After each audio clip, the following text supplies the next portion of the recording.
Namaskar, this is Akhilesh Bhargava. Welcome to tit-bits on business and finance with me. While the government has been clearly unwilling to give any direct fiscal or financial grants or stimulus to support the COVID-afflicted economy, it has instead, however, been ordering the public sector banks to give loans to the struggling entities. This lending policy of the government actually began much before COVID set in last year, and that's because the struggles of a slowing economy had begun much earlier than 2020. In November 2018, the 59-minute online loans of rupees 1 lakh to rupees 500 lakhs were announced for the floundering MSME sector, where online loan sanctions were to be made available by the public sector banks. A sum of about rupees 60,000 crores is reported to have been disbursed to about 2,10,000 borrowers under this 59-minute loan scheme so far. Then in October 2019, the government announced a Loan Mela, directing public sector banks to reach out to borrowers in every district of India and to lend liberally to them. A sum of about 4.94 lakh crores has been disbursed under this Loan Mela scheme so far. Last year, the government then also announced the ECLGS scheme, which is the Emergency Credit Line Guarantee Scheme, where loans were to be given to COVID-hit professionals and businesses without any collateral security, even though few borrowers truly got them without giving any security as was promised under the scheme. The loans disbursed under the ECLGS scheme so far are about 2.86 lakh crores. This June, a credit guarantee scheme of 7,500 crores was announced to facilitate concessional loans to about 25 lakh small borrowers under the microfinance institutions, and this amount got disbursed within 75 days of its announcement. Thus, right since 2018 onwards, the economic slowdown actually began in 2016, but from 2018 onwards, loan schemes have been announced by the government from time to time. These loans have been a substitute of sorts for a much needed fiscal stimulus from the government. Despite all this repeated loan outreach by the government, there remains lots of surplus idle liquidity in the banking system because both good borrowers as well as lenders have been wary of borrowing and lending. The banks have been rightly averse to lending to substandard borrowers, and the good borrowers, for want of demand, growth and capacity utilization, are unwilling to borrow despite the eagerness of banks to lend to them. They have instead preferred to repay their loans and deleverage their balance sheets. The overall debt equity ratio of corporates because of such repayment of loans stands at a healthy 0.71 today because of their loan repayments. According to a recent CARE report, the surplus liquidity in the banking system in India during July and August 2021 was about rupees 6 lakh crores at any given point, and unconfirmed reports now put the figure at about 8 lakh crore rupees. That's the kind of idle liquidity in the banking system. A stable and growing uptick in lending is just not taking off, and that reflects in the banking disbursals that are happening.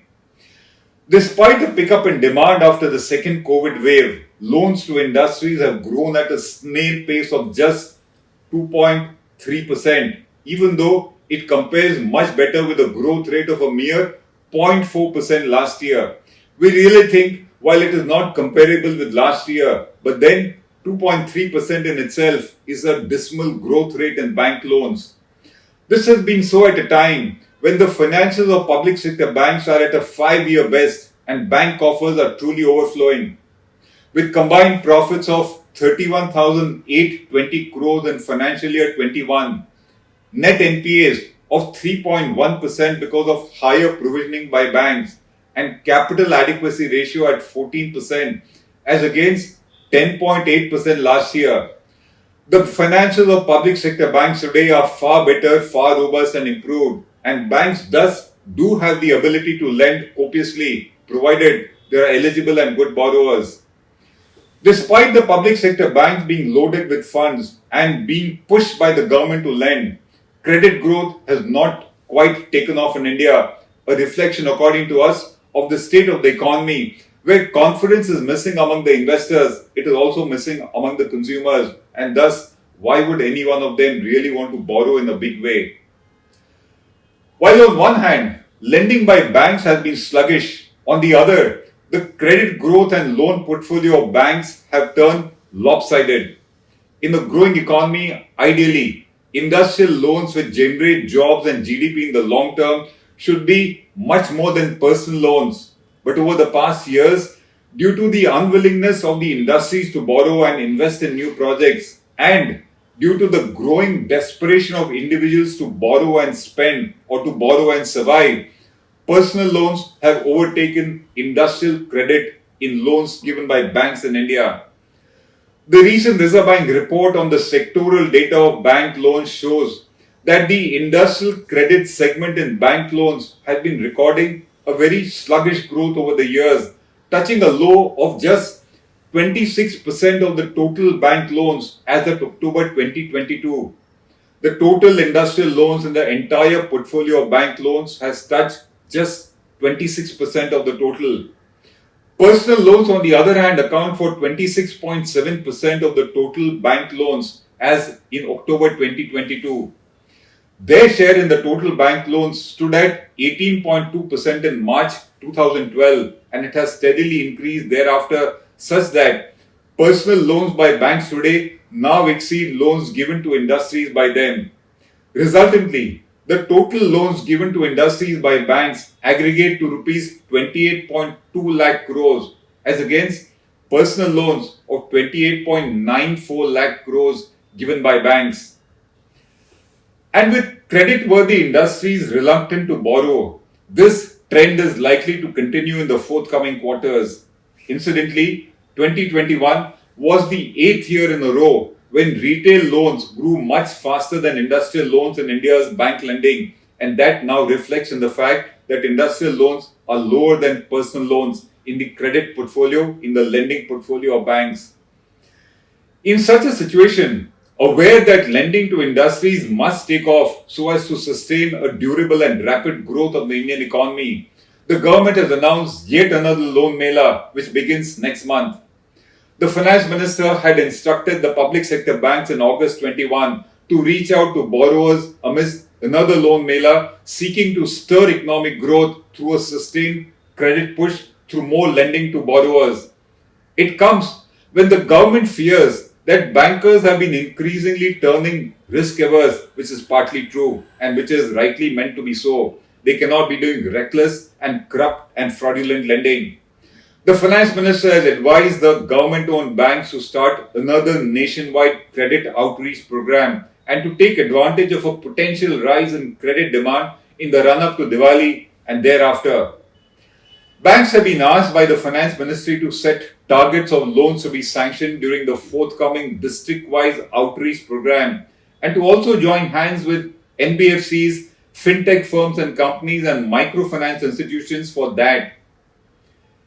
It is another matter that such target-based lending under the instructions of the politicians has often ruined the financial position of banks, but the Finance Ministry has certainly asked and is pursuing this Loan Mela to be indulged in by public sector banks.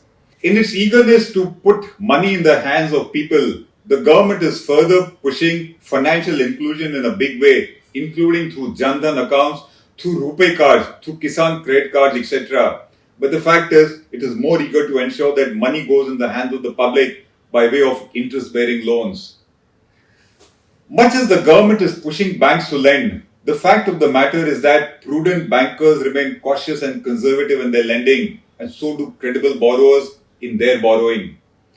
With declining incomes and household savings, personal and retail loans, however, continue to rise. After all, people will borrow in order to survive.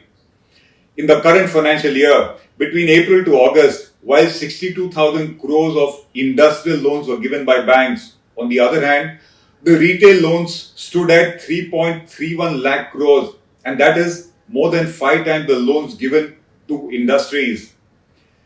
Keep aside bank loans, not many companies have been willing to even borrow at low rates and more flexible and better terms in the bond market today.